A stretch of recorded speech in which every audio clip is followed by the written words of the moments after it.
नमस्कार, आपले सरकार या यूट्यूब चॅनलवर आपले खूप खूप स्वागत आहे। बातमी आहे महत्त्वाची। तत्पूर्वी चॅनलवर नवीन असाल तर लाईक आणि सबस्क्राईब करायला विसरू नका। सर्वोच्च न्यायालयाच्या आदेशानुसार अंगणवाडी कर्मचाऱ्यांना शासकीय सेवेत दर्जा द्या, त्यांच्या मानधनात भरघोस वाढ करा यासह इतर प्रलंबित मागण्यासाठी अंगणवाडी कर्मचारी संघटनेचा सोमवारी 24 जून रोजी सकाळी 10 वाजता जिल्हा परिषद गाजर मोर्चा काढण्यात येणार आहे, अशी माहिती संघटनेने राज्य कार्याध्यक्ष सूर्यमणी गायकवाड यांनी दिली।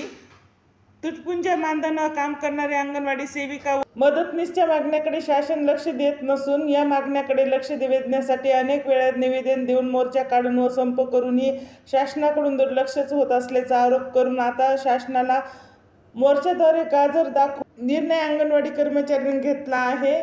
ग्रॅज्युएटी व पेन्शन त्वरित लागू करा, अंगणवाडी कर्मचाऱ्यांना कामासाठी लागणाऱ्या रजिस्टरसाठी पैसा तरतूद करा, उन्हाळी सुट्टी 1 महिना, मोबाईल रिचार्ज पैसे वाढवून द्या, नागरी प्रकल्पातील अंगणवाडी सेविका DA देण्यात यावा, या बालकांना देण्यात येणारा आहार चांगल्या पद्धतीचा देण्यात यावा, संप काळातील मानधन त्वरित द्यावे या मागणीसाठी हा मोर्चा असून यासाठी अंगणवाडी मोर्चासाठी येताना गाजर घेऊन व लाल रंगाची साडी परिधान करून यावे असे आवाहन संघटनेचे जिल्हा सरचिटणीस सरला चाबुकस्वार व जिल्हा उपाध्यक्ष कांचन पांढरे यांनी केले आहे।